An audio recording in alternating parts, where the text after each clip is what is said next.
Olá, tudo bem com vocês? Eu espero que sim. No vídeo de hoje a gente vai falar sobre a Mesopotâmia.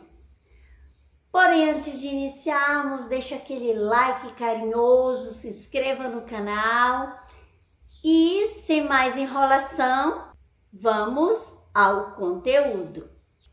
A gente já viu a pré-história, onde o ser humano ainda é nômade, ainda são caçadores e coletores. A gente já viu o período neolítico, que é onde o ser humano começa a se sedentarizar, a desenvolver a agricultura, a criação dos animais. A gente deixa agora a pré-história e inicia a Idade Antiga ou Antiguidade, que inicia ali após a invenção da escrita, onde se inicia 4000 antes de Cristo e se encerra em 476 com a queda do Império Romano no Ocidente. Na Antiguidade é o período em que os seres humanos estão já se sedentarizando, já desenvolvendo agricultura e tudo mais. E onde essas pessoas se sedentarizam?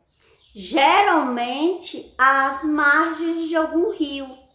No caso da Mesopotâmia, às margens do rio Tigre e rio Eufrates. E antes de dar continuidade ao nosso tema, a gente tem que saber onde fica a Mesopotâmia e por que Mesopotâmia. A Mesopotâmia é a região que fica entre dois rios, o Eufrates e o Tigre. Fica entre rios, portanto, Mesopotâmia, terra entre rios. É também chamado de crescente fértil. Esse nome, crescente fértil, porque olhando no mapa, aquela região lembra uma lua no quarto crescente. E fértil porque toda aquela região, por ser as margens dos rios, são terras férteis, propícia para a agricultura. Lembrando que essa região é nos vales dos rios Tigre, Eufrates e Nilo. Depois que o homem se torna sedentários, eles começam a viver em pequenos grupos, formando aí as primeiras civilizações. E essa civilização em que a gente vai estudar foi a primeira civilização que surgiu. Essa região mesopotâmica, que fica no Oriente Médio, onde hoje se encontra o Iraque, no período da Idade Antiga era muito disputada devido às suas terras férteis e atualmente continua sendo disputada, porém, na atualidade, a disputa é pelo petróleo, que aquela região produz bastante. Há povos de línguas diferentes, costumes diferentes, porém tinha suas semelhanças, como a religião, que eram todos politeístas, a sua forma de construção, a escrita. Por essa razão, os historiadores classificam esse povo como povos da Mesopotâmia. Foram vários povos que habitaram aquela região. Porém, os povos que mais se destacaram, e é justamente o que a gente vai estudar, são os assírios, os amoritas, os sumérios e os caldeus. Devido àquela região ser desértica, difícil de sobrevivência, pois durante o dia é muito quente e durante a noite é muito frio. E aquelas regiões às margens dos rios eram bastante férteis, havia muitas disputando aquela região. Como hoje há, como eu já falei para vocês, muitos conflitos disputando o petróleo e o minério que aquela região produz, que é atualmente o Iraque. A sociedade daquela região se dividia da seguinte maneira: o topo da pirâmide ficava o rei, que era o representante dos deuses aqui na Terra. Era uma espécie de monarquia teocrática, ou seja, o rei, ele tinha a função de um monarca e também de um chefe religioso. Logo abaixo do rei vivem os nobres, os sacerdotes e os chefes militares. Logo abaixo vêm os soldados, os artesãos, os camponeses e lá na base, bem na base, os escravos. A maior parte da sociedade eram pessoas livres que viviam numa pobreza tremenda, trabalhavam e teria que pagar impostos para o Estado. Os escravos, eles eram pessoas capturadas em guerras, que eram escravizadas, e também havia a escravidão por dívida, ou seja, a pessoa pegava um empréstimo, não conseguia pagar, aí ele se tornaria escravo. A organização política funcionava da seguinte maneira: o rei, que era o soberano, tinha a ajuda dos burocráticos, como os sacerdotes, que administravam a distribuição das terras, sistema de irrigação. A economia se baseava na agricultura e tudo aquilo ali pertencia ao Estado. O rei decidia como dividia tudo na sociedade. A religião, como eu havia dito para vocês, todos ali eram politeístas, ou seja, acreditavam em vários deuses.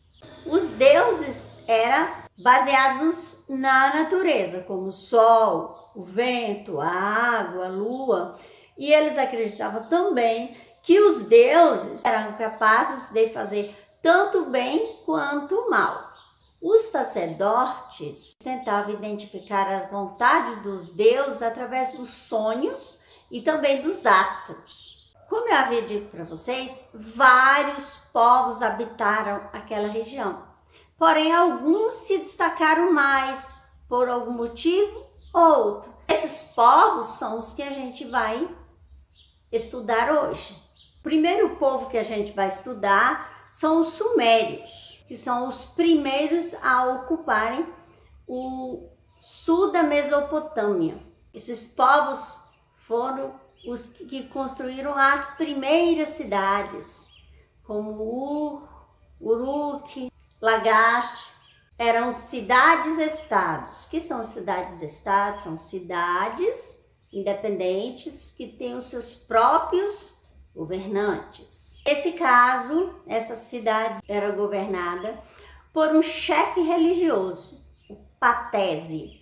Quando era necessário, essas cidades se uniam, por exemplo, em época de guerra. Os sumérios se destacaram devido à escrita cuneiforme, provavelmente a primeira escrita da humanidade. Eram escritas feitas em placas de argila, com a ajuda de um estilete que deixava os sinais em forma de cunha. Outros povos também utilizaram essa escrita, como os hebreus, os persas. Essa escrita é muito diferente da que temos hoje. Hoje temos o alfabeto, as sílabas, as palavras e assim por diante. Nessa escrita cuneiforme, cada símbolo representava uma ideia. Para ter essa alta durabilidade que essas argilas tiveram, foi que aconteceu o seguinte: aquela região foi atacada, foi incendiada e aquelas placas de argila foram cozinhadas, por isso a alta durabilidade. Foram eles também que criaram as barragens, os diques, as irrigações, e os amoritas, que eram também chamados de primeiro império babilônico, que em 1900 a.C. tomou o controle da Mesopotâmia, centralizou o governo e o centro administrativo ficava na cidade de Babilônia, às margens do rio Eufrates. O soberano que mais se destacou foi Hammurabi, que criou o Código das Leis Hammurabi. Se destacaram na famosa frase olho por olho e dente por dente. Esse código tinha 282 leis e abrangia todos os aspectos da vida humana, como exemplo, herança, direito da mulher, família, adultério, falsas acusações, dentre outras. Nesse contexto, havia o direito da mulher, que era raridade nessa época. A mulher tinha o direito ao divórcio. Se o seu marido não trabalhasse, não desse conta da família, maltratasse a mulher, tudo mais, a mulher conseguisse provar tal acontecimento, ela poderia pegar seu dote de volta e retornar à casa dos seus pais. No artigo 25 tinha uma lei que determinava sobre a construção. Se o pedreiro construísse uma casa e essa casa não tivesse tão segura assim, caísse e matasse o dono da casa, esse pedreiro seria morto. O Código de Hammurabi foi o primeiro código de lei escrita da humanidade. Os assírios eram de origem semita e vivia do pastoreio. Viviam às margens do rio Tigre e depois do segundo milênio antes de Cristo passaram a se organizar como sociedade altamente militar. Esse povo se destacou pela crueldade que eles tratavam seus prisioneiros, com torturas. Por exemplo, eles arrancavam a orelha, o dedo, né? Uma maneira de causar pânico, causar medo nas demais civilizações. Uma estratégia para ter domínio sobre os demais. Os assírios, eles expandiam bastante seu território. Ali no território da Mesopotâmia até o Egito, toda aquela região era território dos assírios. Eles construíram a Biblioteca Real do Assurbanipal. Nessa biblioteca, diferentes das da atualidade, não tinha livros, tudo mais, tinham muitas e muitas placas de argilas. Nessa biblioteca havia mais de 22 mil placas de argilas. E os caldeus, o segundo império babilônico. Com a destruição dos assírios, os caldeus aproveitaram para dominar a região da Mesopotâmia.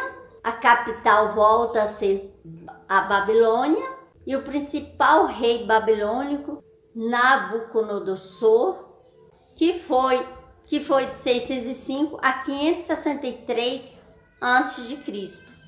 E esse rei se destaca devido à construção de grandes obras. Como exemplo, os jardins suspensos que ele fez para a sua amada esposa e o ziguraste, que lembrava uma torre, 215 metros de altura, e era conhecido como cativeiro da Babilônia. Era assim, como se fosse uma pirâmide, só que diferente das pirâmides do Egito, né? As pirâmides do Egito serviam como túmulos para os faraós. O ziguraste servia como templo, como armazém para cereais, local para observação dos astros. Por hoje é só, eu fico por aqui, agradeço a companhia de vocês e estarei esperando no próximo vídeo. Um beijo carinhoso, até mais!